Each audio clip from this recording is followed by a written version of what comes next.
Pues muy buen día, bienvenidos todos. Me da mucho gusto que esté llena la sala y que haya mucho interés por los aspectos de la educación y específicamente que es el mes del adulto mayor y que ayer fue el día de los abuelitos, ¿verdad? Felicidades a los que son abuelitos que están aquí presentes, que pues eso es una bendición y una dicha poder llegar a esa etapa, ¿no? Pues el día de hoy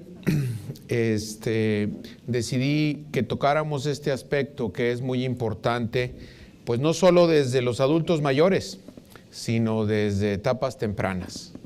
Entonces, pues me da gusto que haya muchos jóvenes aquí, entusiastas, y que quieran aprender sobre el envejecimiento, porque definitivamente eso les va a llevar a entender este proceso y que tenemos que prepararnos desde ya, ¿verdad? Cada quien en la etapa que está cada uno de nosotros, ¿no? Si les estorbo ahí y no se ve bien, pero ahí hay otras imágenes, ¿verdad? Ahí me van avisando. ¿Qué significa llegar a la tercera edad en esta época en México? ¿Sí? Estos son valores reales ya para nosotros. Y entonces vemos que hay una elevada probabilidad de vivir 20 años más. Esa es la buena noticia, ¿sí? De que quien llega a los 60, 65 años, específicamente la mujer, tiene posibilidades de vivir 20 años más y a veces no se considera esa situación. Claro, te tiene que individualizar cada quien sus diferentes patologías, enfermedades que tenga, pero en general un individuo que llega en buenas condiciones es lo que se espera. Que un 20% recibirá probablemente una pensión. Y esas ya empezamos con las malas noticias, ¿verdad? Porque el 80% pues no la va a poder recibir. Ustedes están viendo todos los caos que estamos teniendo en nuestro país en relación a estos aspectos. Que 1 entre cada 6 tendrá demencia. Y entonces aquí si tienen madera, toquen madera, como dicen, ¿verdad? Para ver si nos liberamos de ¿verdad? De este flagelo. Pero pues obviamente yo estoy más preocupado que ustedes que van más adelante y que están aquí, ¿verdad? Pero esta es una realidad. Que 1 de cada 3 tendrá diabetes mellitus. La edad es un factor de riesgo para desarrollar esta situación. Se nos va acabando nuestra reserva de insulina en el páncreas. Que 1 de cada 2 tendrá una enfermedad cardiovascular.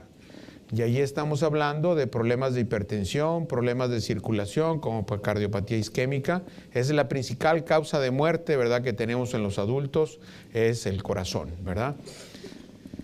Que 1 entre cada 3 tendrá alguna manifestación de depresión. Y estas son de las cosas que tenemos que prepararnos, y el hecho que estén aquí hablan de una actitud precisamente, ¿verdad?, en pro del bienestar. Esto es importante. Que 1 de cada 2 estará física o mentalmente discapacitado por al menos 3 años antes de morir. Y esta es una situación seria. Y en la medida que nosotros colaboremos con lo que vamos a platicar hoy relacionado con la sarcopenia, pues obviamente habrá menos probabilidades que ese tiempo sea tan largo, ¿de acuerdo? Pero ¿quiénes son los adultos mayores? Precisamente en nuestro país tenemos 2 rangos, ¿verdad? Que cada vez que lo pongo me da una envidia bruta, ¿verdad? Y entonces, ¿a poco no se sentirían ustedes identificados? ¿No? Si ya desde ahorita, dices, si no estás así, ¿verdad?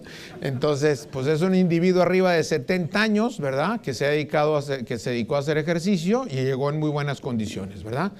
Y tenemos el otro lado de la moneda. Alguien que lo vemos y que hablamos de fragilidad. Una persona que está, pues obviamente ya con deterioro, pero que, pues ahí está. Y así mucha gente, pues se mantiene por muchos años porque obviamente se ha venido deteriorando. Y así en nuestro país, tenemos diferentes características de nuestras diferentes tribus incluso, ¿verdad? Entonces, pues todo esto hace que nosotros empecemos a tener conciencia de que tenemos que prepararnos, ¿no? Y esto es durante toda nuestra vida, no hasta que lleguemos a los 60 años, ¿ok? ¿Cuáles son los factores de riesgo? Entonces, si hacemos un análisis en relación al proceso de evolución, vemos ahí una parte que dice genes, ¿sí? Entonces, en esta parte viene el proceso de la gestación y el nacimiento, y ahí viene el 0. O sea, desde que estamos dentro de la mamá, precisamente viene nuestro proceso ya que son marcadores que podamos tener para nuestra evolución futura con el paso de los años. Los bebés que están teniendo problemas dentro en el embarazo, ¿verdad? Dentro de la matriz, pues es gente que nace ya con ciertos problemitas, algunos de ellos con infecciones, etcétera. Y entonces eso ya nacen con una situación negativa precisamente para la evolución de su vida. Pero desde ahí ya empieza a contar esta situación y la cuestión genética pues es fundamental, sobre todo en los primeros años. Quien ya brincó los 50 años, ¿verdad? Entonces ya tiene muchas ventajas porque ya la hizo, ¿sí? Y entonces pues cuenta cómo vivimos la infancia, cómo vivimos la adolescencia, cómo comimos, dónde nos desarrollamos, qué enfermedades tuvimos. Está demostrado, hace un par de años me tocó escuchar un estudio donde un psicólogo evaluó a todos los alumnos en una primaria y entonces 50 años después hicieron una revaloración de esos alumnos inicialmente. Entonces, pues fue muy interesante, ¿verdad? Juntar a los que todavía sobrevivían y entonces evaluar, y entonces de ese estudio salió que qué factores eran importantes para evitar el deterioro cognitivo en esa gente. Entonces, aquellos que habían tenido menos infecciones y que habían tenido una mejor estabilidad económica y que ya eran inteligentes desde chicos, eran gente que tenía un factor de protección para no tener Alzheimer, ¿sí? Entonces, bueno, todo eso cuenta.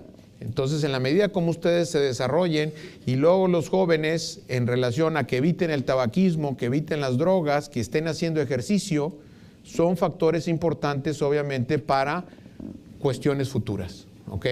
Entonces, ahorita como que no lo ven como una realidad porque dicen, no, pues yo vivo a todo dar, ¿no? Los chavos. Pero eso cuenta para nuestras situaciones con el paso de los años, ¿ok? Entonces, nuestros hábitos y exposiciones ambientales, estamos viviendo una época donde tenemos mucha mayor contaminación y entonces es un factor que está influyendo los cambios que estamos teniendo en la nutrición, la manipulación que se está teniendo de los alimentos, son factores y que sabemos que nos puede estar influyendo por el desarrollo de cáncer con el paso del tiempo. Entonces, toda esta situación, morbilidad, quiere decir las enfermedades que estemos teniendo en la edad adulta y en la edad media, ¿no? Entonces, pues todo esto cuenta definitivamente, pero desde antes de que nacemos a este proceso de llegar arriba de los 60 años.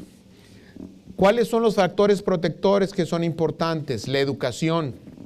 En la medida que nos estemos cultivando, ¿sí? Y no me refiero nada más a ir a la escuela, el hecho de estar aquí simplemente, eso habla de que ustedes están buscando educación en relación a los aspectos de la salud, es un factor muy importante. Y lo digo sobre todo por la gente arriba de los 60 años, ¿sí? Porque obviamente eso nos estimula y sabemos que el que se mantengan activos y atentos es fundamental.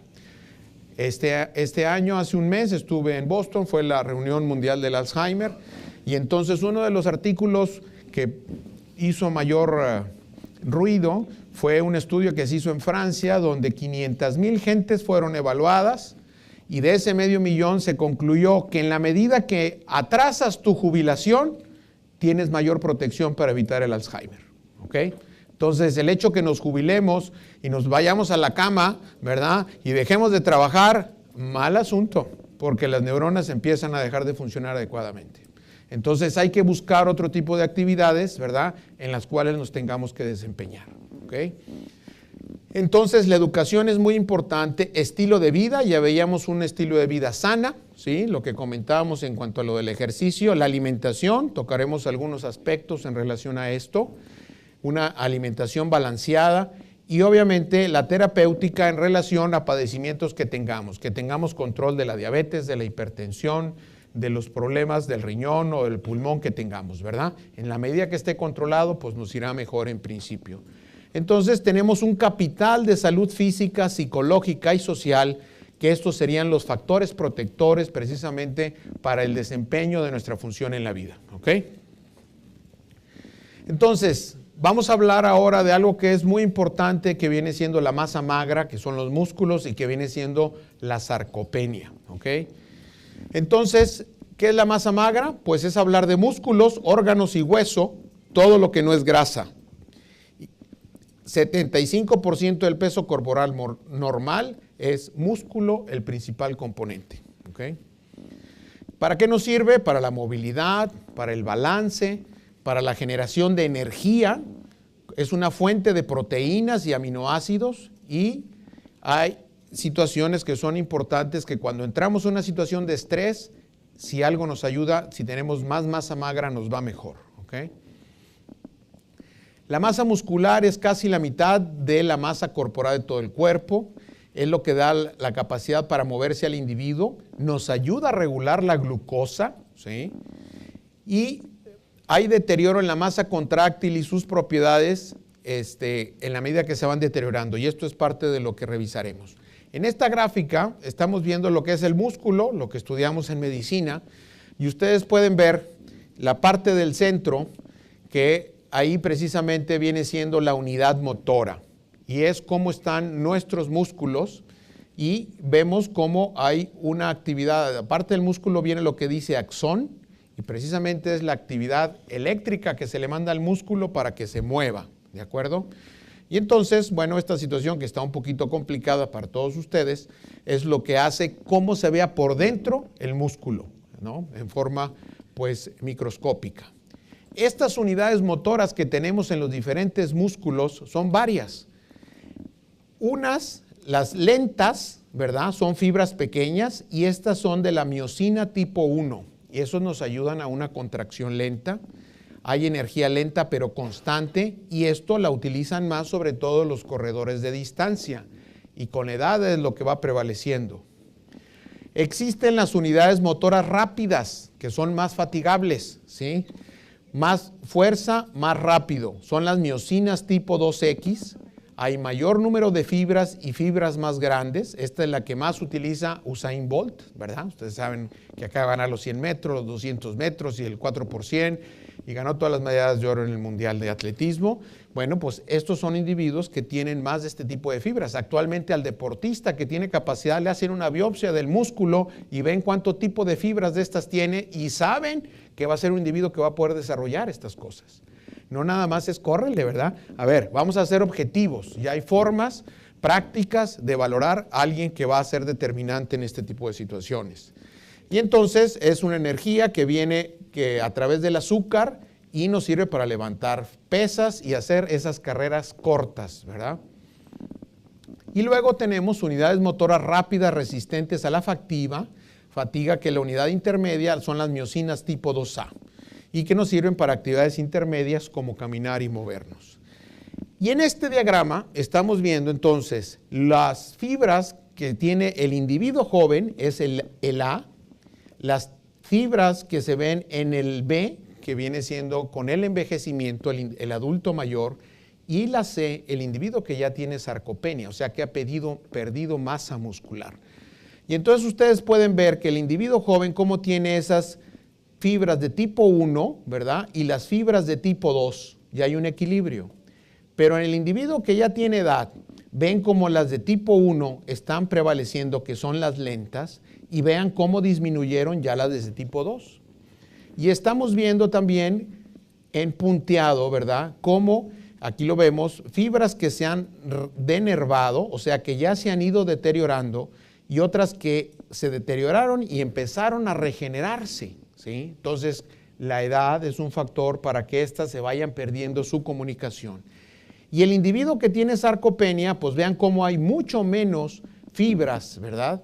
Y obviamente están más denervadas, y ya no hay estas oscuras que son las que se reenervan, se va perdiendo esa capacidad de regenerar al músculo, ¿ok? Entonces, en la medida que evitamos que nosotros tengamos sarcopenia, tendremos mejor calidad en nuestras fibras, ¿de acuerdo? Entonces, pues vemos acá abajo cómo hay hormonas que influyen con el envejecimiento y aumentan, por ejemplo, la interleucina 6, el factor de necrosis tumoral, que esos son marcadores que se van elevando con la edad y que producen una oxidación, o sea, una situación no adecuada, y que va haciendo que el músculo vaya perdiendo esa capacidad de regenerarse. En esta gráfica vemos el rol del sistema nervioso y cómo con la sarcopenia vamos teniendo atrofia. Entonces, Vean ustedes abajo, viene la edad, sobre todo en la gráfica que está a su derecha, y cómo con la edad se va perdiendo esa capacidad de que el sistema nervioso vaya actuando en nuestro músculo y entonces se va perdiendo esa función muscular. Esta gráfica nos habla de la masa muscular y lo que tenemos de grasa. Vemos que arriba dice fat. El individuo de 25 años tienen 14% de grasa. Los que están acá a la derecha, la mayoría, ¿verdad? Todavía andan ahí con el 14% de grasa. Y del otro lado, los que estamos acá de este lado, pues esta grasa ya subió al 30%. Entonces, la edad por sí mismo es un factor para que perdamos masa magra, para que perdamos músculo, simplemente por vivir, ¿sí? Entonces, la edad nos lleva a que tengamos más grasa y menos músculo. Esa es una mala noticia, por supuesto, ¿verdad? Aquí vemos un corte. Ustedes ven lo blanco de la parte superior viene siendo el hueso. Es un corte del muslo, ¿sí? Y entonces en el centro ven rojo, que es el tuetanito, ¿verdad? Bien rico. Entonces el tuetanito, ¿verdad? Pues es grasa. Entonces ven lo amarillo, es el músculo del individuo que les presentaba de 25 años. Y lo rojo, entonces, viene siendo la grasa precisamente del individuo. Ese es el de 25. Y ahora les voy a presentar el de 70, ¿verdad? ¿Verdad? Exactamente es lo que nos va pasando si no trabajamos. Y estamos hablando de gente sana, gente que no estaba enferma y que se estudió precisamente por esta situación. ¿Ok? Entonces, para que vean cómo se ganó grasa y se perdió precisamente masa muscular. ¿Ok? Entonces, aguas. ¿Qué pasa con los años? La principal fractura que se va teniendo en la mujer alrededor de la menopausia, que son los 50 años, es la fractura de coles. Se caen y todavía pueden meter las manos para adelante y viene siendo la muñeca, ¿verdad? Donde se fracturan, ¿sí? Y la persona mayor ya no se cae para adelante. Ahorita van a checar para dónde se caen cuando salgan, ¿verdad? Se caen para atrás. Y entonces la principal fractura que ven es la cadera, ¿sí? Entonces tenemos un factor, ¿verdad? Que nos predispone a esa situación.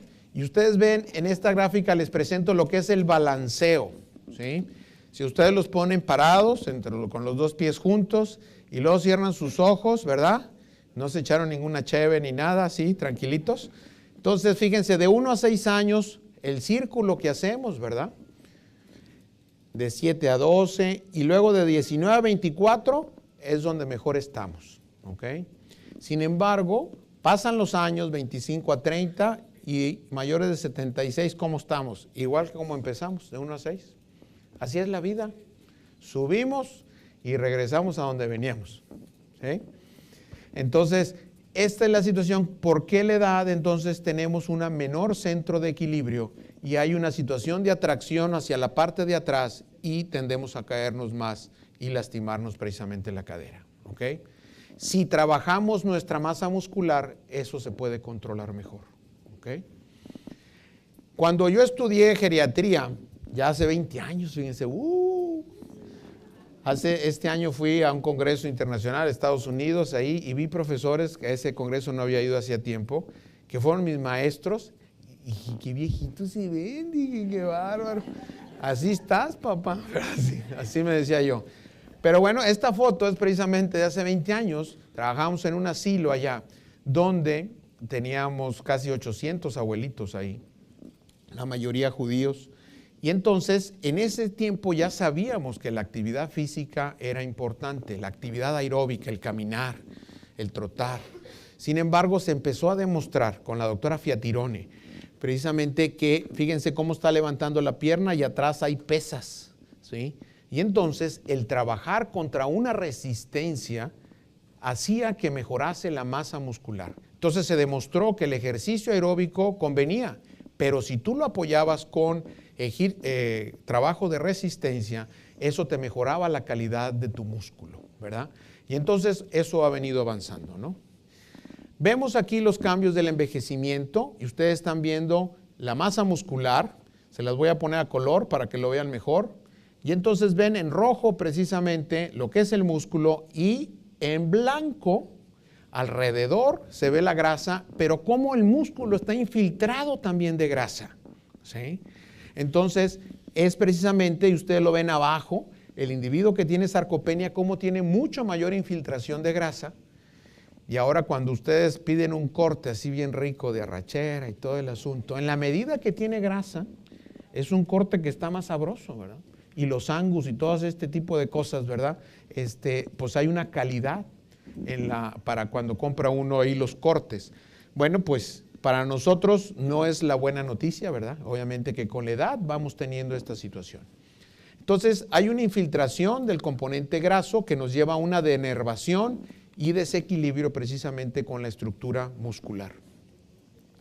Aquí les quiero poner obviamente que hay cambios hormonales con el envejecimiento, donde baja la hormona de crecimiento, baja la testosterona, sobre todo en el varón, el factor de crecimiento similar a la insulina, que son cosas que nos han ayudado en nuestro desarrollo a mantenernos adecuadamente. Y al bajar esta situación nos influye precisamente en tener una menor calidad de músculo. Entonces tenemos un equilibrio generalmente en el desarrollo en la síntesis de proteínas y el metabolismo de ellas. Pero con la edad esa balanza se va inclinando a que hay mayor pérdida en el tipo de proteínas que tenemos. Entonces, los cambios en la composición corporal reflejan que hay una menor producción de proteínas y hay una destrucción. Pero sobre todo, más que destrucción en el adulto mayor, viene siendo hay una menor producción de proteínas. Por lo tanto, es fundamental la dieta en proteínas para poder mantener esa calidad de proteínas en el músculo, ¿no? Y además se disminuye la capacidad del músculo de regenerarse posterior cuando tenemos una lesión. Entonces aquí vemos cómo este equilibrio están las proteínas, los aminoácidos son los que se juntan y luego nos forman las proteínas. Y entonces, con la edad, bueno, tenemos un mayor desdoblamiento de proteínas, ¿verdad? Que se pierden hacia la sangre y entonces tenemos menos calidad precisamente en esto. Fíjense, esta gráfica aquí les muestro también cómo los individuos alcanzan un pico de masa temprano con la edad. O sea, generalmente a los 30 años tenemos el máximo desarrollo de nuestras funciones. ¿Sí? 25, 30 años. Ya me lo han ido bajando. Antes hablábamos 35, vamos en 30 y ahora que menos de 30. Entonces, muy importante esto para los jóvenes, porque en la medida que han desarrollado su masa muscular, entonces hasta ahí llegan. Y esto es fundamental también para el hueso, para prevenir cuestiones de osteoporosis, sobre todo la mujer. Entonces, en la medida que han desarrollado, han hecho ejercicio y tienen una mejor masa muscular, llegan a un pico más alto. Entonces, la segunda línea que ven en azul es esos individuos que tuvieron menos masa, tienen más posibilidades que con situaciones de estrés y la inactividad se deterioren más pronto. ¿De acuerdo? Entonces, los que estamos de este lado, pues ya no podemos desarrollar más pico, ¿verdad? Porque ya estamos acá de este lado. El asunto es cómo podemos mantener esto en menos caída. Pero los que están acá de la derecha, los jóvenes, ¿verdad? Entonces todavía pueden llegar a desarrollar esa masa muscular hacia arriba, ¿de acuerdo? Y eso es un factor de protección.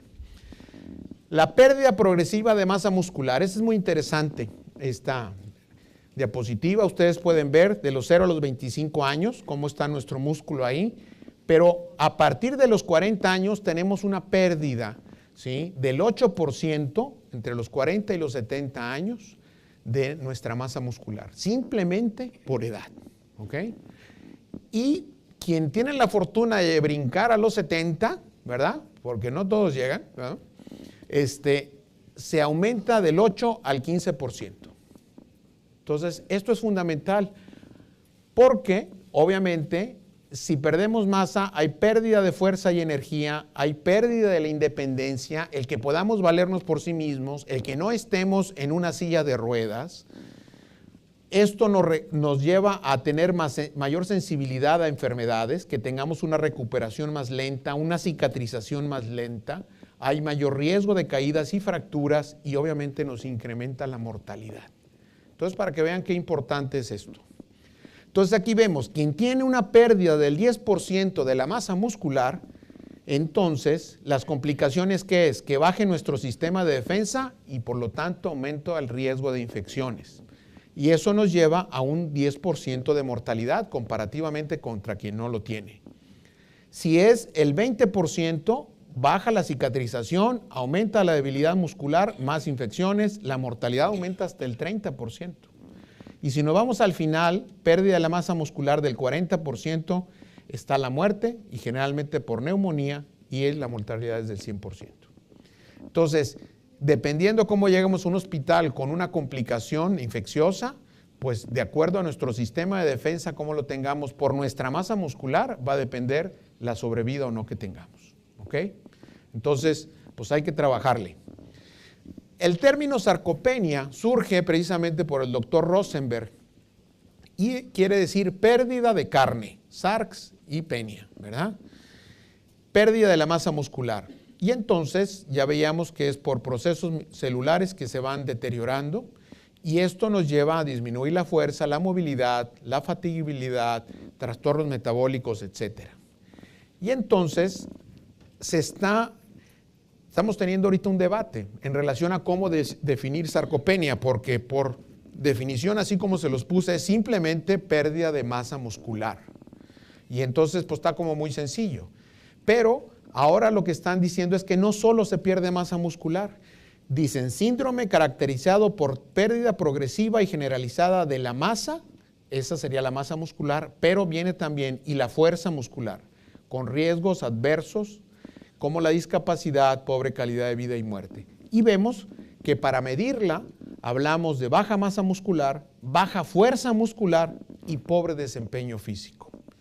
Y entonces, esta clasificación nos dice que si pierdes masa muscular hablaríamos de presarcopenia, que si perdemos masa y además fuerza o rendimiento físico, el que te puedas movilizar, sería ya una sarcopenia. Y la sarcopenia severa es tener las tres características. ¿Okay?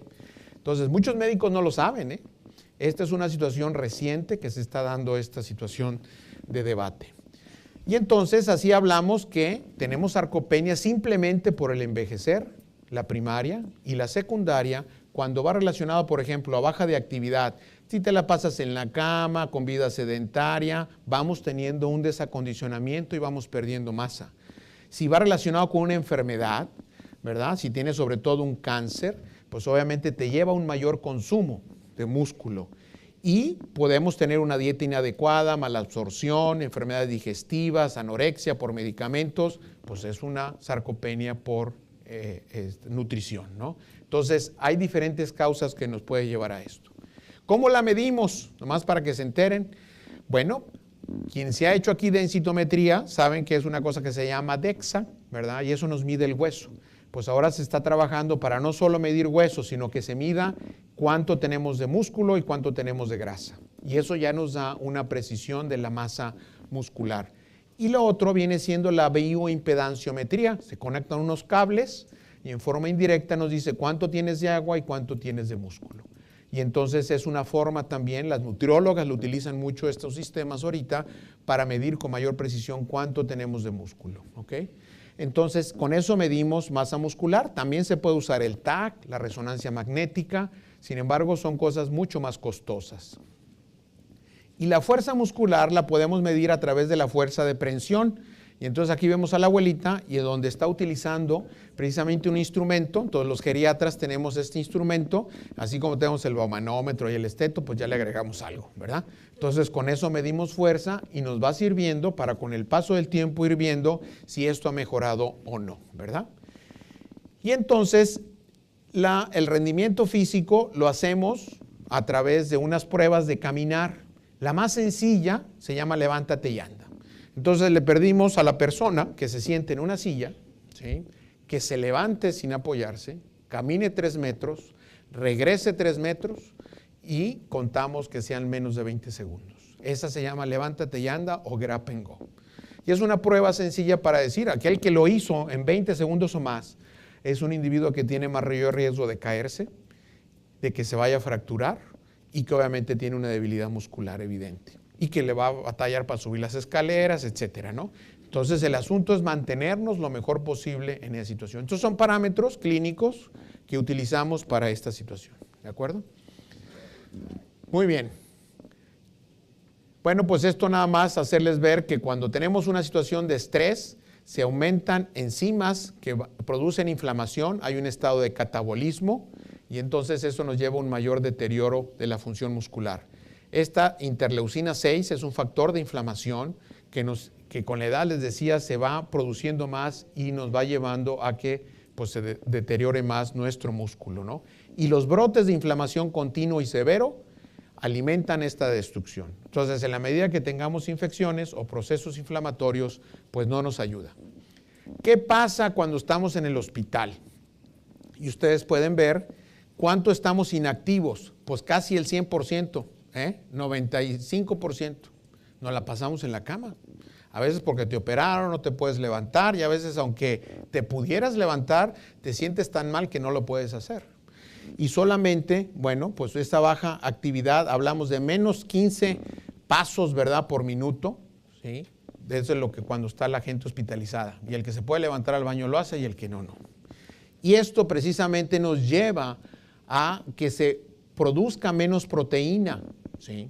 Y ustedes pueden ver en el primer día, ¿sí?, estamos viendo cómo estudiaron individuos, los metieron simplemente a la cama, ¿verdad? Esto se hizo en la NASA, aquí en Houston. Entonces los metieron a la cama, midieron la orina, tomaron sangre, etcétera, a ver cómo se perdía la masa muscular.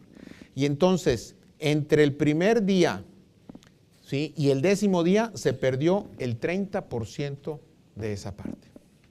Se perdió esa capacidad de producir proteína y para sintetizar el músculo, ¿ok? Y ustedes pueden ver entonces un individuo joven que simplemente está en la cama, los metieron un mes, los metieron a la cama, les dieron de comer, a ver la tele, tú no te muevas, aquí te vamos a estudiar. Y al abuelito también, individuos sanos. Y ustedes ven, el individuo joven inactivo, 28 días en cama, perdió medio kilo de músculo. ¿Saben lo que es una rachera de medio kilo? Se me hace que no nos la acabamos, ¿verdad? Así tan fácilmente. Pues el individuo adulto inactivo, 10 días, perdió 1 kilo. 10 días de estar inactivo en la cama. Y somos buenos en el hospital para que la gente esté inactiva, ¿verdad? Y el individuo que estaba hospitalizado, el adulto mayor, 3 días, perdió 1 kilo. El individuo que tiene una situación de estrés. Entonces, imagínense la cantidad de músculo que se pierde precisamente con tan solo 3 días el adulto mayor, comparado con el joven. Lo que tardó en 1 mes, en 3 días se pierde. Es importante. ¿Y qué pasa con los adultos mayores cuando están en el hospital? No quieren comer, ¿verdad? No tenemos hambre. Y entonces, fíjense que la proteína, lo que se les ofrece en azul, y lo que se consume, pues menos, ahí como el 8%. Y los carbohidratos, pues no quiere comer, tráiganle un pastelito, ¿verdad? Se les ofrece esta cantidad, sin embargo, la consumen mucho mejor que la proteína. Y la grasa, pues se consume también en baja proporción, ¿no? Pero en relación a esto, lo que necesitamos comer es proteína y es de lo que menos comemos, el hospitalizado sobre todo, ¿no? Entonces, pues tenemos que cambiar esta situación. Entre el ingreso y el día 2 ocurre deterioro en la movilidad, en la transferencia, en ir al baño, la alimentación y el arreglo personal. 65% de los pacientes presentan deterioro de la movilidad entre el ingreso y el día 2. ¿Okay? Entonces, importante. Entonces, ese deterioro funcional es por la edad, por la misma enfermedad, desacondicionamiento, la sarcopenia, los efectos de los medicamentos, el medio ambiente, restricciones. Si están inquietos, los amarramos a veces en el hospital para que no se estén quitando ahí las ondas y todo el asunto, pues peor. Entonces, todo esto nos lleva a discapacidad, deterioro en las actividades de la vida diaria y la marcha. 30-55% de ancianos que egresan del hospital no pueden realizar sus actividades básicas de la vida diaria. Levantarse, ir al baño, comer por sí solos, tienen que apoyarlos precisamente para estas situaciones, ¿ok? Pues eso es tremendo, ¿no? Entonces ustedes pueden ver cómo tenemos un deterioro de la masa muscular, lo que va punteado, pero esta situación de deterioro, ustedes ven las áreas en amarillo, que son las crisis que tenemos de procesos inflamatorios y cómo tenemos una caída mayor, precisamente cuando se agrega esta situación. ¿Okay? Entonces, si no nos preparamos en eso, nuestra pérdida es mayor. Vean esta foto, impresionante, ¿no? Esto se llama caquexia, que viene siendo una falta de masa muscular extrema y que va asociado precisamente con individuos que tienen un proceso inflamatorio como pudiera ser un cáncer, pero hay individuos que no tienen cáncer y que llegan en estas situaciones, ¿verdad? Debilidad extrema. ¿Quiénes son frágiles? Generalmente mayores de 75 años, quienes no pueden desarrollar esas actividades básicas de la vida diaria, quienes no se pueden movilizar, quien tiene problemas médicos agudos y crónicos, que no tiene una red social, me refiero sobre todo a cuestiones de la familia, que los puedan apoyar y sacar. Y entonces esto obviamente nos lleva a que el individuo pueda más fácilmente requerir pues, un internamiento en un asilo, ¿no? Entonces, tenemos que detener ese proceso de deterioro con el paso del tiempo que vamos teniendo, ¿sí? De repente caemos en una rampa, sobre todo si tenemos un proceso infeccioso que nos hace que se deteriore mucho nuestra masa muscular, ¿no? Entonces vemos esta caída del 100% y cómo vamos perdiendo si tenemos una infección o tenemos una enfermedad crónica, se va deteriorando y luego llegamos a esta zona de fragilidad. Esto es una situación crítica, porque si caemos después de eso estamos más cerquita de ir al panteón, ¿verdad? O que nos cremen, ¿verdad? Que ahora es la novedad, más que ir al panteón, pues una cremada que nos den, ¿no? Entonces, ¿cómo definimos fragilidad? El que mejor la define es Quino. Usted es ese caricaturista argentino, bien conocido. Entonces está con el doctor, le toma el pulso, ¿va? Lo está viendo, le escucha los pulmones. Oiga, pues se ve muy bien. Usted, felicidades, hombre. No trae ningún problema, ¿sí? ¡Ay, Dios mío! Se murió. ¿Qué pasó? Se desapareció. Precisamente ese es el individuo, oye, pues estaba muy bien en la casa, llegó al hospital, le llegó una neumonía y ya no salió, ¿verdad? ¿Por qué? Porque no tenía masa muscular. ¿Sí? ¿Ok? Entonces, es un estado de vulnerabilidad fisiológica relacionada con la edad y que nos lleva a perder nuestro equilibrio y es una reducida capacidad para enfrentar al estrés. Es precisamente eso, es la fragilidad. Y hay que evitar esta situación, y esto es un sinónimo. Podemos ver al individuo frágil, ¿verdad? Quien tiene más riesgo. Hay quien resume la vida en 4 botellas, ¿sí? Entonces, escójanle.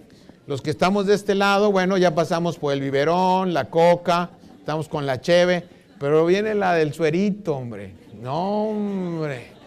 Esa está canija, ¿verdad? Entonces, ya vamos en la 3ª botella, así que aguas. ¿Ok?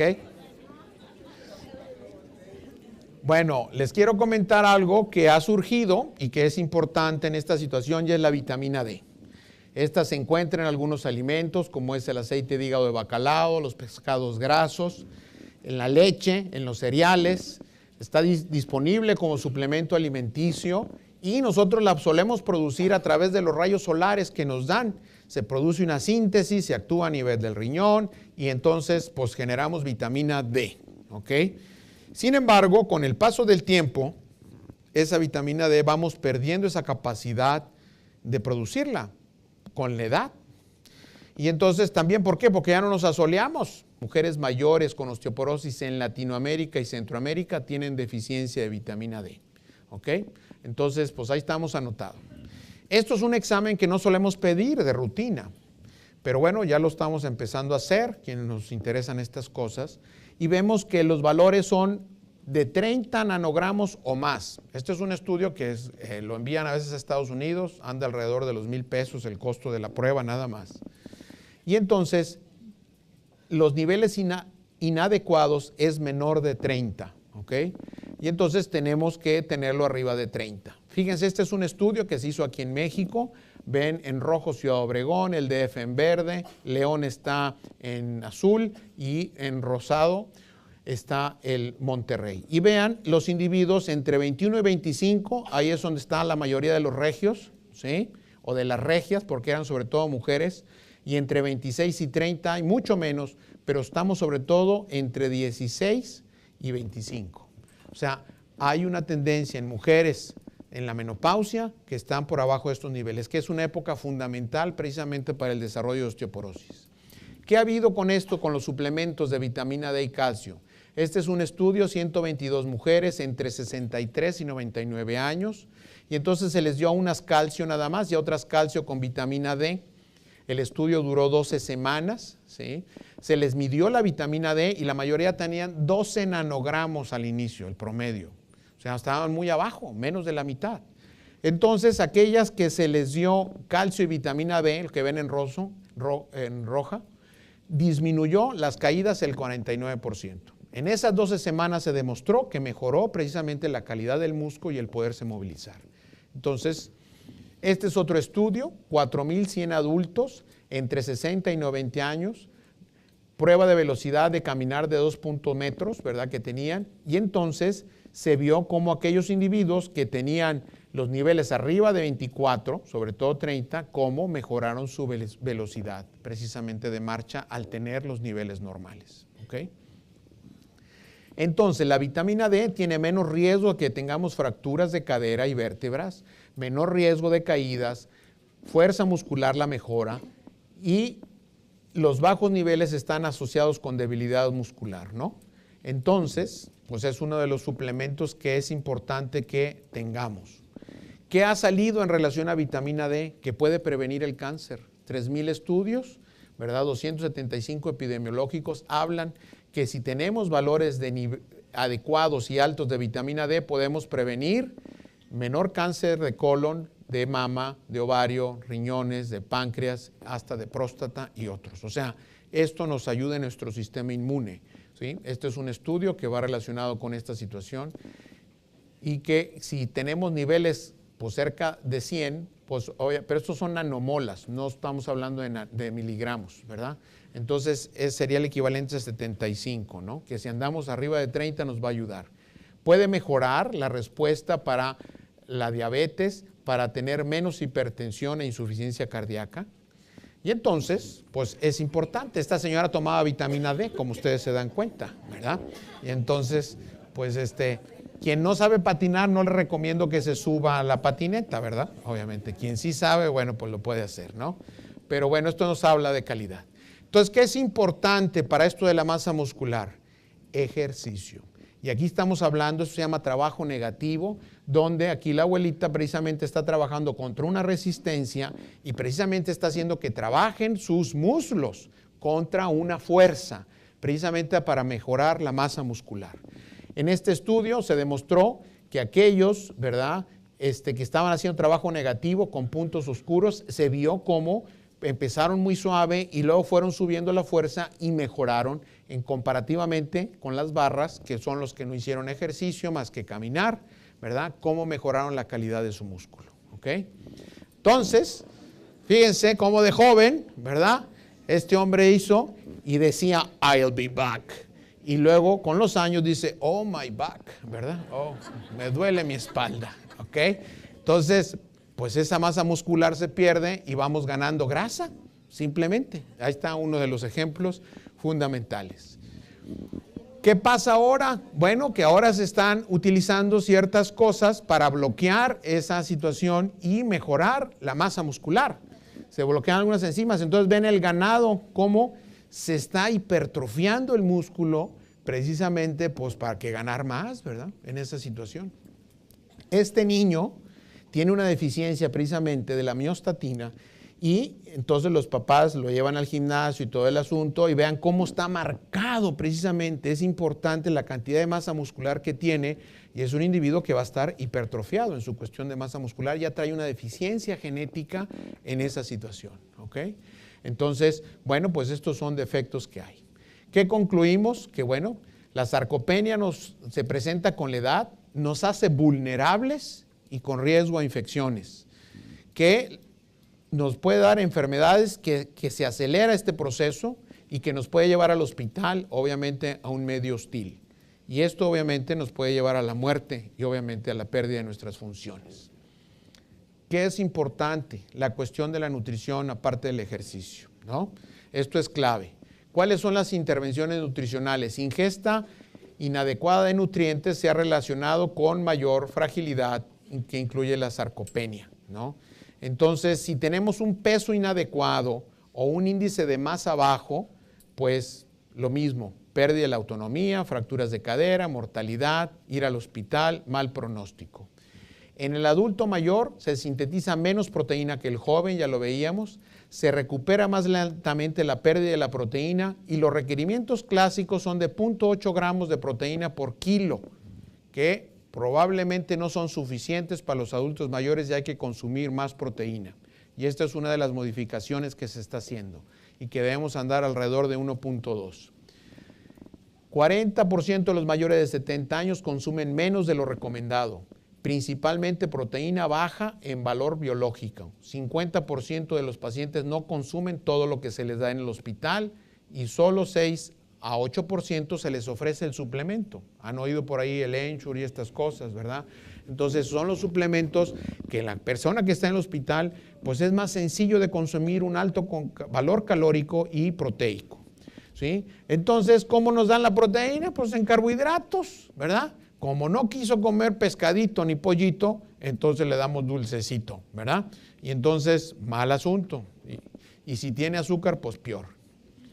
Entonces, lo normal que decíamos de 0.8, pero cuando tenemos una situación de estrés se habla hasta de 2, de 1.5 a 2 gramos por kilo. El desnutrido debe andar en 1.5, quien tiene heridas, y para restablecer el peso es eso. Entonces el adulto mayor debe andar entre 1.2 o 1.5 gramos por kilo por día de consumo proteico, ¿ok? Entonces para que lo vean con su nutrióloga.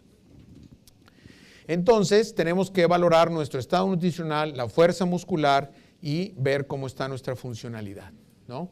Pues esto es parte de lo que ya les mencionaba. Estos son estudios donde se les dieron suplementos, ¿no? Estos suplementos demostraron que sí podían mejorar la masa muscular los individuos que estaban internados y le daban un adecuado contenido en proteínas. Entonces hay que reconocer que la prevención y la rehabilitación son los principales objetivos de la geriatría.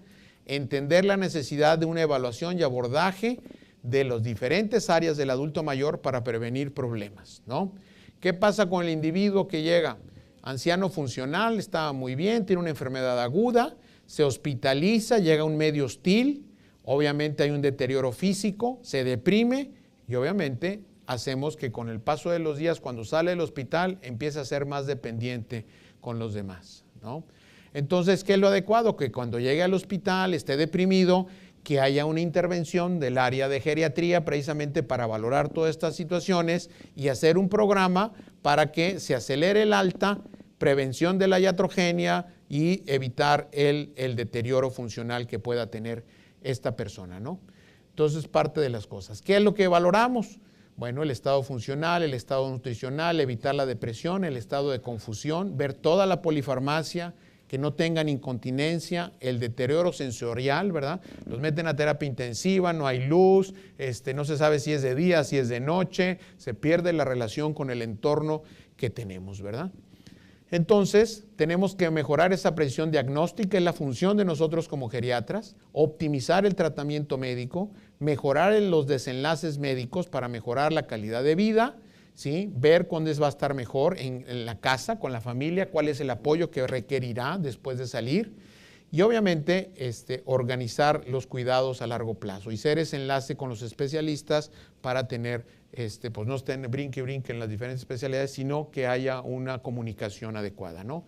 Entonces, tenemos que este deterioro de la zona de fragilidad, tratar de evitar caer en esa situación para evitar un desenlace fatal, ¿no?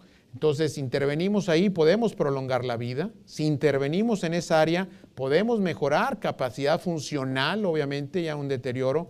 Y obviamente en esta etapa, bueno, pues es tratar de mejorar calidad de vida nada más, ¿no? Este es el centro de geriatría que tenemos en Santa Catarina.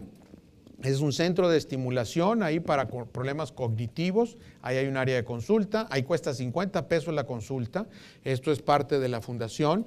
Y entonces, bueno, pues está a sus órdenes, ¿verdad? Para la gente que quiera irse a evaluar ahí, ¿no? Ahí se hacen diferentes actividades precisamente para mejorar calidad de vida en muchos de los pacientes, sobre todo que tienen deterioro cognitivo, ¿verdad? Entonces, en lugar de estar en la casa sin hacer nada, pues obviamente ahí se aprovechan mejor las cosas para la estimulación, ¿ok?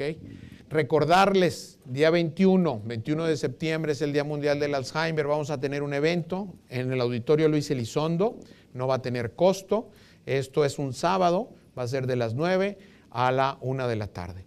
Entonces vendrá el jefe de neurología de la Cleveland Clinic de Miami, será una de las conferencias, estará un servidor, estará el doctor Dávila también, que ahorita estará aquí con ustedes. Entonces, bueno, pues están invitados ahí para que lo pongan en su agenda y sigan activos mentalmente, ¿verdad? Es en el Luis Elizondo, en el Auditorio Luis Elizondo, allá a un lado del TEC, ¿verdad? El TEC ahí nos prestó el auditorio precisamente para realizar esta situación, ¿no? Entonces, ahorita le van a hacer esta prueba cuando salgan, a ver si tienen problema muscular o no, ¿verdad? Entonces, a ver quién se anota, ¿sí? Entonces, estamos viendo una mujer que mientras llegaba el camión, pues aprovechaba el tiempo, ¿verdad? No se sentaba, entonces estaba estirando, ¿verdad? Alguien que fue gimnasta años anteriores, ¿verdad? Entonces, bueno, las comorbilidades, diferentes enfermedades nos pueden llevar a una dependencia y esta zona de fragilidad, sobre todo la unión de todos estos aspectos, pues es lo que nos puede llevar a que nos compliquemos precisamente las cosas, ¿verdad? Entonces, pues, muchas gracias.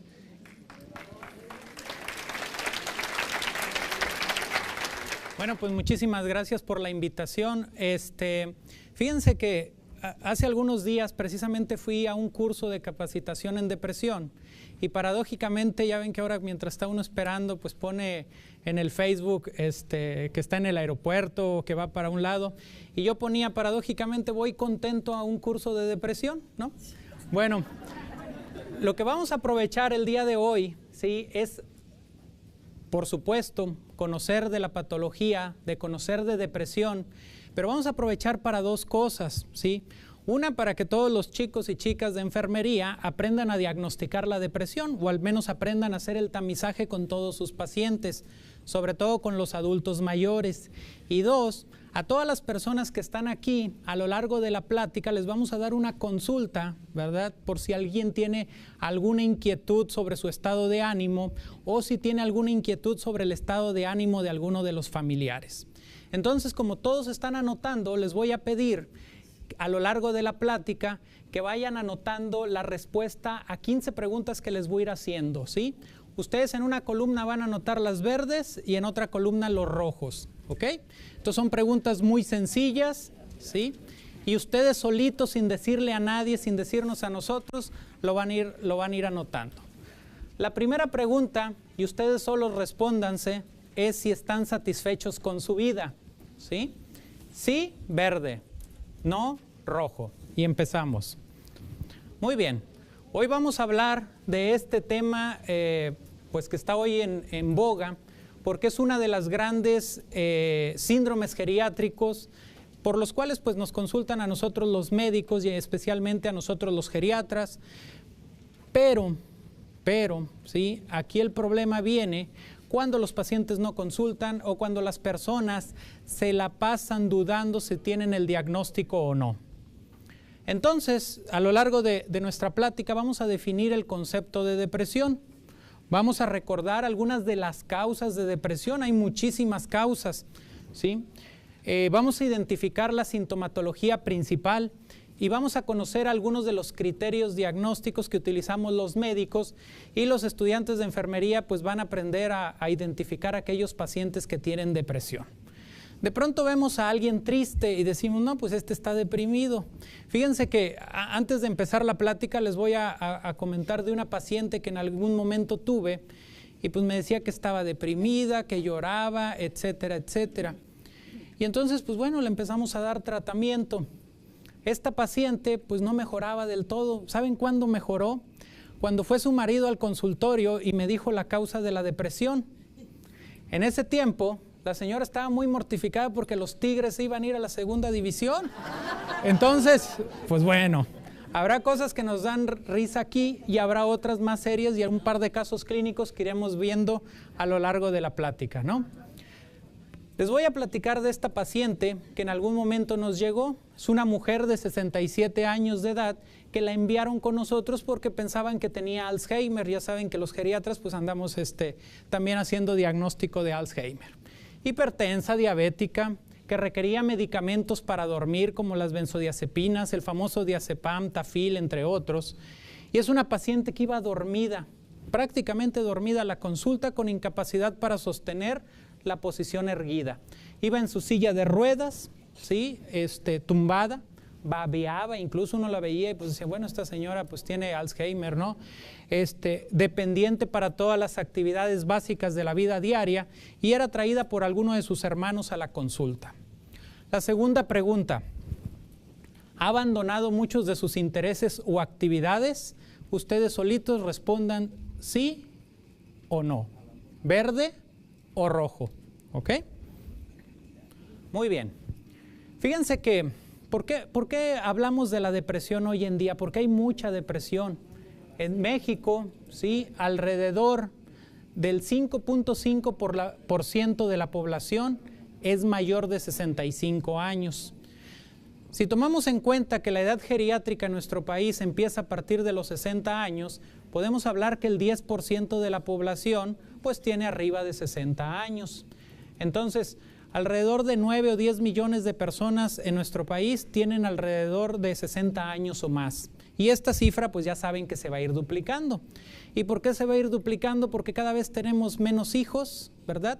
Y porque cada vez vivimos más. Afortunadamente, la esperanza de vida en nuestro país pues se va incrementando de forma gradual. Hoy en día, una niña que nace en Monterrey, el día de hoy, tiene una esperanza de vida de alrededor de 78 años, ¿sí? O más, muy cerca de lo que vive una niña o una mujer en Europa o en los países de primer mundo. Número 3, ¿siente que su vida está vacía?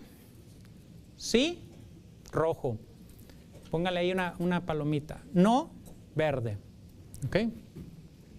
Entonces, cuando nuestros abuelos andaban por ahí escuchando hablar de la revolución y hablaban de las hazañas de Pancho Villa y acababa de terminar 10 años antes la revolución, la esperanza de vida de las personas en ese tiempo pues era de 33 años aproximadamente, ¿sí? Esto no quería decir que las personas en general todas vivieran poco, pero había muchos niños que fallecían recién nacidos, había niños que morían de diarrea a los 5 años de edad. Bueno, todo eso lo hemos ido superando y hoy cada vez vivimos más. Pero como vivimos más, pues también tenemos enfermedades propias de las personas que viven más. Un poco más de hipertensión, un poco más de diabetes, un poco más de problemas neurológicos, entre otras cosas. Y entonces, pues nuestra esperanza de vida, insisto, es muy parecida, al menos en el norte de la República y al menos en las mujeres que se cuidan más, ¿verdad? Muy parecida a la que se vive en muchos países de la Unión Europea. Hace algunos años se hicieron algunas encuestas, siempre nos andamos preguntando, bueno, ¿cómo la pasa, no? Y ustedes escuchaban por ahí del 2007, del 2008, del 2009, leían en el periódico que Monterrey era una ciudad muy feliz, ¿no? Todo el mundo decía, no, pues los regios, quién sabe cómo le hagan, pero pues son muy felices.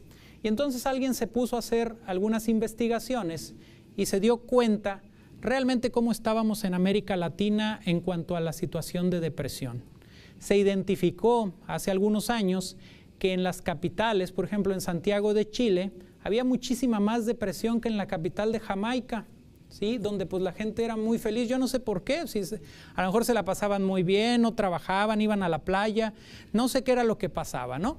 Y aquí en nuestro país, en la Ciudad de México, se identificaba que alrededor del 20% de los habitantes de la Ciudad de México tenían algún tipo de depresión. 1 de cada 5 tenían algún tipo de depresión, lo cual pues es bastante alto, ¿sí? Sin embargo, bueno, estas cifras pues dependiendo del país se pueden ir incrementando, pueden ir disminuyendo. Se dice que la población de Estados Unidos pues más o menos anda en un porcentaje de depresión muy parecido al que tenemos nosotros en nuestro país, ¿sí? En Italia, fíjense que los italianos, pues así como juegan al fútbol y como hacen pizzas y como son tan alegres, existe depresión hasta en el 40% de las personas, y entonces empieza uno a preguntar, bueno, pues ¿de dónde viene todo esto?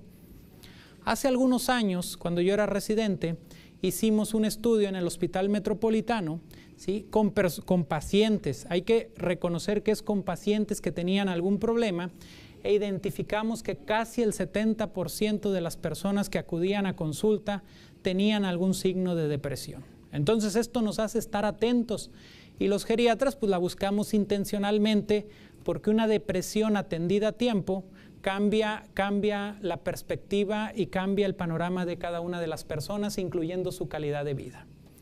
Esto ya saben que nuestra pirámide poblacional se va modificando. Por primera vez en el 2010, la población de 10 a 14 años fue mayor que aquella de 5 a 9 años. Entonces, pues tenemos una oportunidad bastante importante en nuestro país de 30 a 40 años en los cuales vamos a tener pues jóvenes muy productivos, jóvenes muy activos, ¿sí? Y después pues vamos a pagar el precio de toda esa situación. Entonces lo tenemos que aprovechar desde ahorita, ¿no? Número 4, ¿se aburren con frecuencia? ¿Sí o no? ¿Sí? ¿Rojo? ¿No? ¿Verde? Muy bien. En la epidemiología de la depresión se dice que afecta casi al 20% de los norteamericanos. Esta diapositiva casi la repetimos con respecto a la anterior. ¿Sí? La prevalencia en Europa es un poquito menor que la que se vive en Estados Unidos. Tal vez los europeos pues la pasen un poquito mejor, aunque habría que hacer esa encuesta hoy en día que tienen pues la crisis económica y todo lo que se está viniendo, ¿no? Y se dice que al menos el 8 o el 9% de la población en México ha tenido un episodio a lo largo de su vida. Es mucho. Somos 112 millones de habitantes, y esto quiere decir que alrededor de 10 o 12 millones de habitantes en nuestro país ha tenido al menos un cuadro de depresión en su vida, ¿no? Muy bien, ¿qué pasó con nuestra paciente para no olvidarnos de ella? Esta paciente se hizo una evaluación en la consulta de geriatría, se hizo una evaluación rápida, se identificó que temblaba un poquito, ¿verdad? Muchos de los pacientes mayores a veces tiemblan, y se le dio el diagnóstico de temblor esencial. Le solicitamos algunos exámenes, ¿sí? Y en la siguiente visita se aplica una evaluación geriátrica identificándose depresión, ese fue el diagnóstico que hicimos, y problema de deterioro cognitivo, ¿sí? Acuérdense que nos la mandaron por Alzheimer. Hasta ese momento todavía no habíamos descartado el Alzheimer. Era hipertensa, diabética, y le dimos un antidepresivo. Pongo el nombre del antidepresivo no para que nadie lo ande buscando en la farmacia, sino para diferenciar cuáles son los antidepresivos. Hoy en día, y aún en la comunidad médica, todavía nos llegan muchos pacientes que nos dicen que están tomando antidepresivo, y a la hora que le preguntamos qué antidepresivo toma, nos dice Tafil, Valium, nos dice Ativan, nos dicen muchas cosas, y esos medicamentos no son antidepresivos, son ansiolíticos y sirven para calmar un poquito las cosas, nada más, pero no son el tratamiento efectivo para la depresión, y ahorita les voy a mencionar cuáles son los medicamentos. Les dije que les iba a comentar la definición de depresión. La depresión es una enfermedad, un síndrome clínico, ¿sí? En el cual el paciente tiene incapacidad para disfrutar las cosas que antes hacía.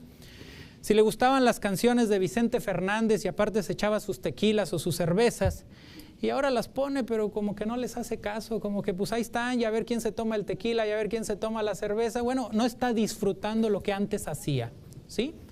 Un paciente que empieza a disminuir la concentración, a mostrarse cansado, a mostrarse pues un poquito apático, pudiera estar entrando en un cuadro de depresión. ¿Y qué es lo que habitualmente hacemos? Nos andamos inyectando Bedoyecta, nos andamos inyectando otro tipo de cosas, a ver si con eso nos fortalecemos. Hay que identificar bien qué es lo que está pasando. Los pacientes también empiezan a manifestar trastornos del sueño, ¿sí? Y algunos de ellos empiezan a manifestar pensamientos suicidas, o bien pensamientos en los cuales les da miedo todo. Es que me da miedo que mi hijo llegue tarde. Bueno, ¿a qué horas llega su hijo? No, pues a las 8:30 de la noche. Bueno, sí. Es que me da miedo que mi hijo salga. ¿Y a dónde va su hijo? Pues a la escuela. Bueno, realmente se dan este tipo de casos. La situación de seguridad pues nos ha orillado también a adentrarnos un poquito en este tipo de pensamientos, pero bueno, cuando esos pensamientos se salen de la realidad, entonces también tenemos que identificar que algo se está desbordando por ahí en los pacientes. La depresión es un síndrome en el que predominan los síntomas afectivos, ¿sí? En mayor o menor grado, pues puede haber algunas alteraciones cognitivas, al paciente se le olvidan las cosas, va al refrigerador y no sabe a qué iba, ¿sí? Se le olvida el nombre de sus medicamentos y ya se está poniendo nervioso porque piensa que tiene Alzheimer, ¿sí? Lo convierten en una afección global de su vida y todo el mundo le reclama, oye, ¿por qué no nos acompañas a la fiesta? Oye, ¿por qué cuando estamos conviviendo te vas a un rincón? Oye, ¿por qué ya no convives como antes? Cuéntanos tus chistes o ya no tienen gracia, entre otras cosas, ¿no? Lo van a convertir en esta afección global, psíquica, y el matriz patológico está dado por la persistencia. No es lo mismo como esta paciente que yo les comentaba y por eso puse ese ejemplo en que su equipo se iba a ir a la segunda división o que ahora a otros les corrieron al técnico y andan todos deprimidos, ¿verdad? Entonces, no es lo mismo. La tristeza es habitual. Todo mundo tenemos periodos de tristeza, todo mundo tenemos periodos de melancolía. Esto es habitual y esto es propio del ser humano, así como a veces estamos felices, pues en otras ocasiones estamos tristes por algún motivo. Si ese motivo es más real, como la pérdida de un ser querido, pues es lógico que estemos tristes y hay un periodo de adaptación para todo eso. Pero cuando ese periodo de adaptación se prolonga, pues podemos entrar en un estado de depresión que es necesario atender. Número 5. ¿Están de buen humor la mayor parte del tiempo? Sí, verde, no, rojo. Bueno, ¿por qué se da la depresión? Fíjense que al consultorio llegan muchos pacientes y nos dicen, pues yo no entiendo por qué mi mamá está deprimida, si la invito a Acapulco, si la invito a San Antonio, si se la pasa conviviendo con nosotros los fines de semana, si sus nietos la quieren mucho, si todos le decimos échale ganas, le compramos su pastel favorito, etcétera, etcétera. La depresión no es cuestión de echarle ganas o no.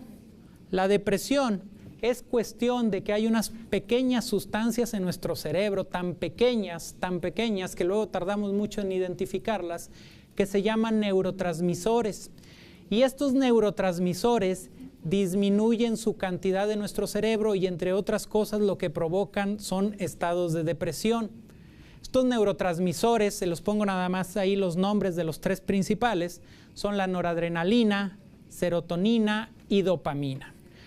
Cuando los niveles de estos neurotransmisores disminuyen, la persona va a empezar a tener manifestaciones neurológicas, entre ellas la depresión.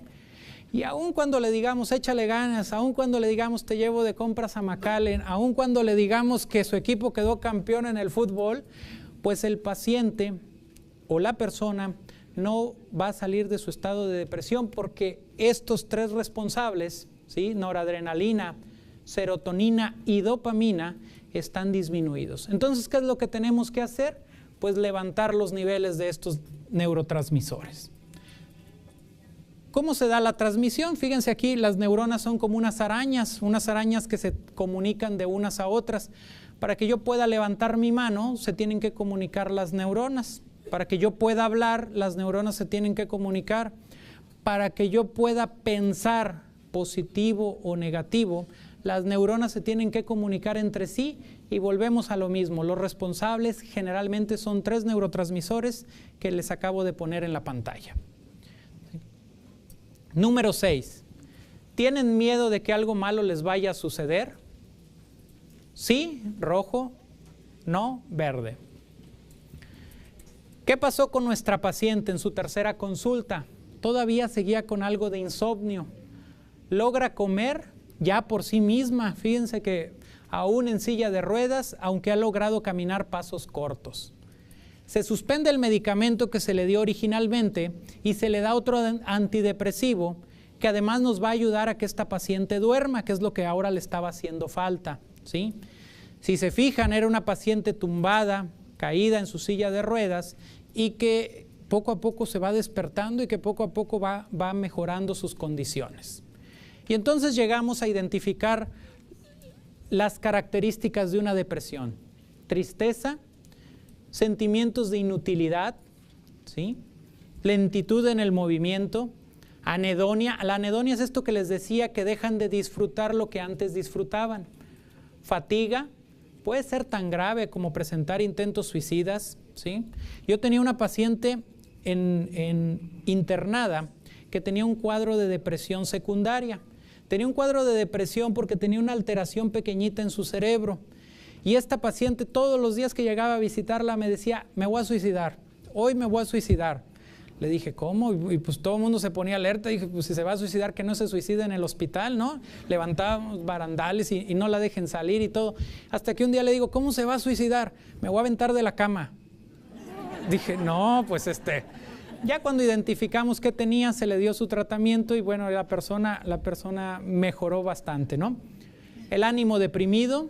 Hay personas que van en el camión y uno los ve y dice: pues está deprimido, ¿sí? A lo mejor quién sabe en qué vaya pensando, y no necesita ni siquiera ir a un médico o a un psicólogo para que le haga el diagnóstico.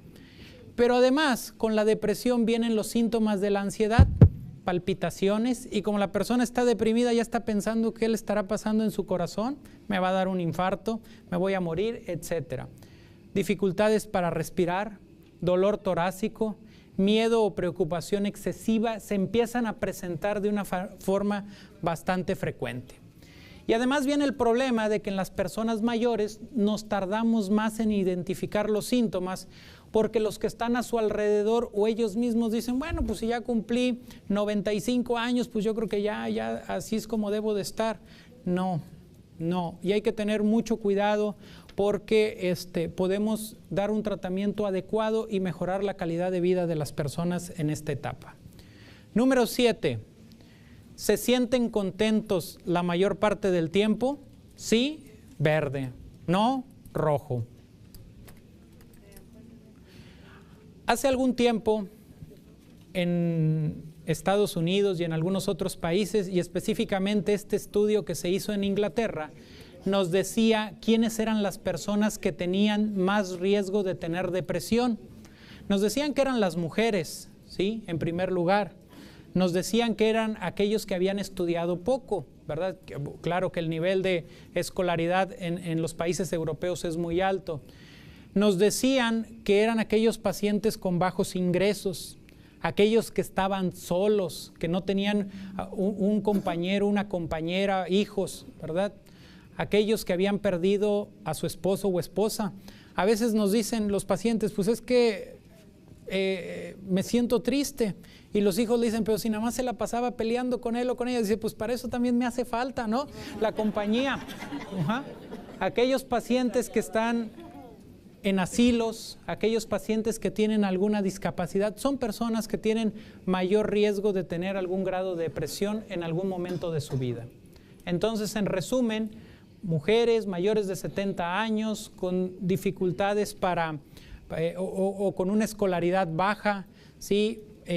Personas que fuman, personas con sobrepeso u obesidad. Y si se fijan, aquí no está el alcoholismo. Se dice, y esto tampoco es invitación, se dice que aquellas personas que consumen una cantidad mínima o moderada de alcohol tuvieran en un momento dado menos riesgo de deprimirse. Pero ojo, ¿qué es una cantidad moderada o mínima de alcohol? 1 o 2 copas para el varón y 1 copa para la mujer diaria. El problema es cuando los empiezan a acumular, ¿verdad? Dice: pues es que yo me tomo ese promedio, pero me lo tomo al final de la quincena. No, pues no puede ser.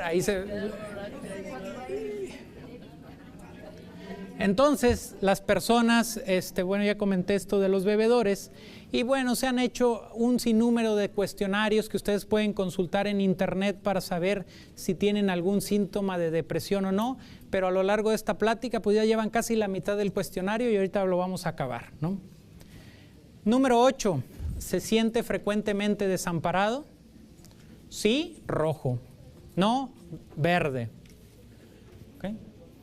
Y esta pruebita que les estamos aplicando a lo largo de la plática es una prueba ideada por un autor de apellido Yesavage que hace algunos años pensó en hacerles 15 preguntas a los pacientes y tratar de identificar a aquellos que estaban deprimidos o no. Pero los médicos en el consultorio pues utilizamos otros criterios, los criterios del DSM-4 que dentro de poco se van a modificar para poder hacer un diagnóstico de depresión. Y tiene que ver prácticamente con lo mismo que hemos estado comentando. Estado de ánimo deprimido, pérdida de interés en la vida, disminución acusada del interés, pérdida importante de peso o ganancia de peso, insomnio, fatiga, agitación, sentimientos de inutilidad. Es que no sirvo para nada, doctor. ¿Cómo que no sirve para nada? Pues si se levanta todos los días, hace la comida, lleva a sus nietos al colegio, le ayuda a su hija, tiene su negocio propio, ¿cómo que no sirve para nada? Pues yo siento que no sirvo para nada. Ese es el sentimiento de inutilidad, ¿no? Aunque haga todo y él o ella se siga sintiendo así. Pensamientos recurrentes de muerte, ¿sí? Luego les pregunta, oye, ¿usted ha pensado en la muerte? No, ¿cómo cree? ¿Cómo cree que voy a pensar en la muerte? Digo, no, pensamientos generales de muerte. Bueno, he pensado en la muerte de mi comadre, ¿verdad? Pero en la mía no. Bueno, son pensamientos recurrentes de muerte, ¿no? Número 9. ¿Prefieren quedarse en casa en lugar de salir y hacer cosas nuevas? Sí, rojo, no, verde. Y bueno, aquí vienen algunos de los criterios que utilizamos los médicos para hacer el diagnóstico de depresión. Hay otras escalas, insisto, muchas de ellas, ahí están los nombres, las pueden consultar ustedes en internet. Algunas de ellas las contestan ustedes mismos y la misma página les da el diagnóstico o el aproximado. Quiero que quede bien claro que el contestar una escala de estas no nos define el diagnóstico, sí tenemos que interpretarlo bien, pero ya nos va acercando y ya es un avance porque tardamos mucho en reconocer que necesitamos ayuda, ¿no? ¿Qué pasó con la paciente? ¿Sí? Ya después del antidepresivo, llegó caminando con ayuda, ¿sí? Todavía apoyándose, pero ya sin temblor, pudo reiniciar actividades cotidianas, en la última visita ya camina sin ayuda y pues trajo un regalo para el doctor. ¿Sí? Entonces, ¿qué diagnóstico tenía esta paciente que nos mandaron por Alzheimer? No tenía depresión, ¿verdad? No tenía Alzheimer, tenía depresión, ¿sí? Número 10. ¿Cree que tiene más problemas de memoria que los demás? Esto es bien importante porque las personas con Alzheimer no se dan cuenta que están perdiendo la memoria. Sin embargo, las pacientes con depresión sí se dan cuenta la mayor parte de las veces y aparte exageran un poquito. No, es que a mí ya se me olvida todo, ¿no? Aunque se la pasen pues resolviéndole la tarea hasta a los nietos, ¿no? Este es el diagnóstico de nuestra paciente.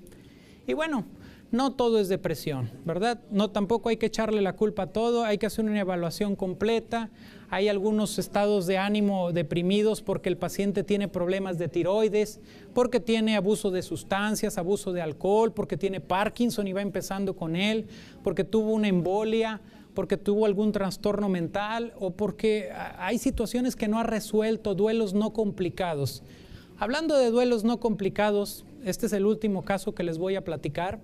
Una señora de 72 años de edad que estaba deprimida, le identificamos, le hicimos este mismo cuestionario, identificamos que tenía depresión y le dejamos ir su receta, ¿no? Aparte, para reforzar, la mandamos con la psicóloga y dijimos, no, pues esta señora en 3 semanas, 4 semanas va a andar como nueva.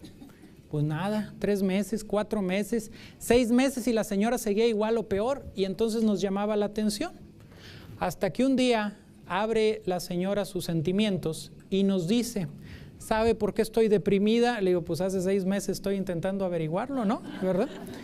Dice, es que cuando yo tenía 17 años, un muchacho me propuso matrimonio y le dije que no. Y entonces la señora tenía culpa de haberle dicho que no al muchacho, pero se la pasó 50 años de su vida así, con depresión. Entonces es bien importante sacar los sentimientos, porque además ella ni siquiera pensaba casarse con ese muchacho, y una depresión atendida a tiempo nos puede librar de esos problemas en nosotros o en alguno de nuestros familiares. Número 12. ¿Le es difícil comenzar con nuevos proyectos? Sí, en rojo, no, en verde. ¿Qué le vamos a hacer al paciente que ya identificamos que tiene depresión? Hay tratamiento médico y hay tratamiento no médico. Para el tratamiento médico, pues le damos antidepresivos, ¿no? Y le damos antidepresivos reales, no los que les mencioné hace un momento, que no son antidepresivos. Estos son algunos de ellos, muy viejos, ¿verdad? Imipramina, mitriptilina, que aún se siguen utilizando y que no son aconsejables en las personas mayores. Y hoy en día tenemos otros, como la paroxetina, fluoxetina, sertralina, que le dimos a aquella paciente que les comenté, citalopram, escitalopram, ¿sí? Son medicamentos muy nobles que, sabiéndolos utilizar y encontrando el idóneo para cada persona, pues nos va a ir bastante bien y se va a sentir muchísimo mejor. Número 13. ¿Se siente lleno de energía? Sí. ¿Verde? No. Rojo. Otros antidepresivos como la venlafaxina, mirtazapina, duloxetina, entre otros. La verdad es que hay muchísimos y nada más hay que encontrar el idóneo para cada persona. Hay también algunas herramientas para que los antidepresivos funcionen mejor, algunos medicamentos controlados, otros que no son controlados, pero bueno, eso solamente pues su médico se los puede recomendar. Tratamiento no médico, ejercicio, la actividad física y pues llegar a otras situaciones a veces hasta de terapia anticonvulsiva, psicoterapia, entre otras cosas, ¿no? Número 14. ¿Siente que su situación es desesperante? Sí, rojo, no, verde. Recordar que el uso de medicamentos no es igual en las personas mayores que en los jóvenes. Las personas mayores los tenemos que utilizar con más cuidado y empezar de una forma más lenta. Recordar que una vez que la persona recibe un tratamiento antidepresivo no lo debe de suspender, ¿sí? Porque ¿qué es lo que pasa? A las 3 semanas o a las 4 semanas se siente muy bien, se la llevan a Cancún, anda en la fiesta y 2 semanas después recae con más fuerza. Y precisamente cuando suspende el tratamiento es cuando le tenemos que dar una dosis mayor antes de que lo suspenda. ¿Por qué? Porque así se comporta la depresión. Y entonces pues esto amerita un seguimiento bastante importante. 15 y última. ¿Piensa que los demás están en mejores condiciones que usted? Sí, rojo, no, verde. ¿Cómo vamos a prevenir la depresión? Incrementando los lazos familiares, aumentando el número de amigos, atendiendo nuestras enfermedades a tiempo, ¿verdad? Porque ¿quién no se va a deprimir si no puede caminar? ¿Quién no se va a deprimir si se la pasa todos los días doliéndole las rodillas, ¿verdad? Hacer ejercicio, participar en la comunidad y por lo pronto en ese punto ustedes están haciendo la tarea el día de hoy, ¿no? Los medicamentos, tomarlos por el tiempo que se indiquen, no suspenderlos cuando ya se siente bien. Y bueno, si en un momento dado lo ocupamos, a veces necesitamos hablar con alguien. ¿Y quién es la persona ideal para hablar?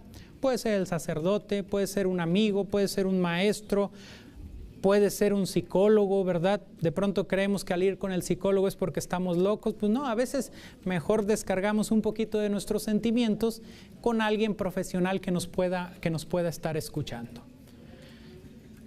¿Están deprimidos o no están deprimidos? No. Aquellos que pusieron más de 5 rojos o más, hay que reflexionar si tienen alguna situación de depresión o no. Aquellos que tienen menos de 5 rojos, pues definitivamente qué bueno, los felicito y pues traten de ayudar a quien lo pudiera necesitar, ¿no? Muy bien, ya vamos a acabar. Quiero finalmente leerles un extracto de una poesía. Esta poesía nos ejemplifica cómo van las personas por la vida deprimidas.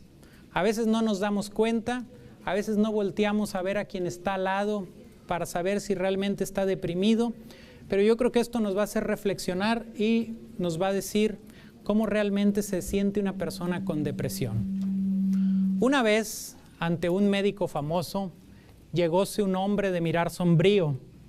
Sufro, le dijo, un mal tan espantoso como esta palidez del rostro mío. Nada me causa encanto ni atractivo. No me importan mi nombre ni mi suerte. En un eterno spleen, muriendo vivo. Y mi única pasión es la de la muerte. Viajad y os distraéis, tanto he viajado. Las lecturas buscad, tanto he leído. Que os ame una mujer, si soy amado. Un título adquirid, noble he nacido. Pobre seréis quizá, tengo riquezas. De lisonjas gustáis, tantas escucho. ¿Qué tenéis de familia? Mis tristezas. ¿Vais a los cementerios? Mucho, mucho. ¿De vuestra vida actual tenéis testigos? Sí, mas no dejo que me impongan yugos. Yo les llamo a los muertos mis amigos y les llamo a los vivos mis verdugos. Me deja, agrega el médico perplejo, vuestro mal, y no debe acobardaros. Tomar hoy por receta este consejo. Solo viendo a Garrick podéis curaros. ¿A Garrick? Sí, a Garrick. La más remisa y austera sociedad le busca ansiosa. Todo aquel que lo ve muere de risa. Tiene una gracia artística asombrosa. ¿Y a mí me hará reír? Ah, sí, os lo juro. Él sí, nada más él. ¿Pero qué os inquieta? Así dijo el enfermo, no me curo. Yo soy Garrick, cambiadme la receta.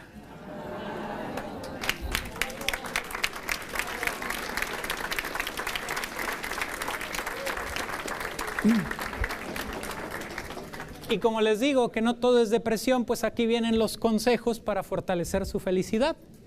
Practicar algún ejercicio, desayunar, ¿sí? Es bien importante desayunar porque es lo que nos da la energía para el día, ¿sí? Agradecer lo que nos ha dado la vida definitivamente, a veces lo bueno, a veces lo no tan bueno, pero la vida nos lo ha dado. Ser asertivo y decir lo que pensamos. Gastar nuestro dinero en experiencias y no solamente en productos, enfrentar los retos, pegar recuerdos en nuestra casa, recuerdos agradables de nuestra familia, de nuestros amigos, siempre saludar, tratar de usar zapatos cómodos, porque cómo puede ser uno feliz si le están apretando los zapatos, ¿no? Cuidar la postura, escuchar música y de preferencia música agradable, ¿no? Cuidar lo que uno come, arreglarte, ponerse atractivo, ver lo positivo y enfatizar los logros de la gente. Una paciente en el consultorio me dice que ya mejoró mucho de su depresión. Me dice que esta paciente, que ya se siente muy bien con el medicamento que le dimos. Le digo, nada más a usted le falta una cosa. Le digo, ¿qué? Me pregunta ella, le digo, le falta dejar de vestirse de negro, ¿sí? No guarda ningún luto, pero a ella le gusta lo negro. Le digo, nada más póngase una florecita aquí en la blusa de color rojo, una florecita de color amarillo, es lo único que le falta. Hay que tratar de darle un poquito de color a eso, ¿sí? Un poema nuevamente de José Luis Borges: he cometido el peor pecado que puede cometer un ser humano, no he sido feliz. Y bueno, espero que estos 15 consejos les sirvan y nos sirvan a todos. En conclusión, la depresión es común, es altamente persistente y difícil de atender en personas mayores, disminuye la funcionalidad. Los pacientes con deterioro cognitivo a veces no se exploran. ¿Por qué? Pues porque ya tienen algún otro problema, cuando además pueden tener varios, ¿sí? No es siempre diagnosticada a tiempo y existen siempre opciones terapéuticas, ¿sí? Todo, les digo a los pacientes, tal vez no le vamos a cambiar la situación en casa, pero sí podemos ayudarle a que la vea de una forma diferente. La depresión a tiempo, pues nos va a cambiar la calidad de vida. La depresión no atendida de forma adecuada, pues trae sus consecuencias. Muchísimas gracias y espero que la información les haya servido.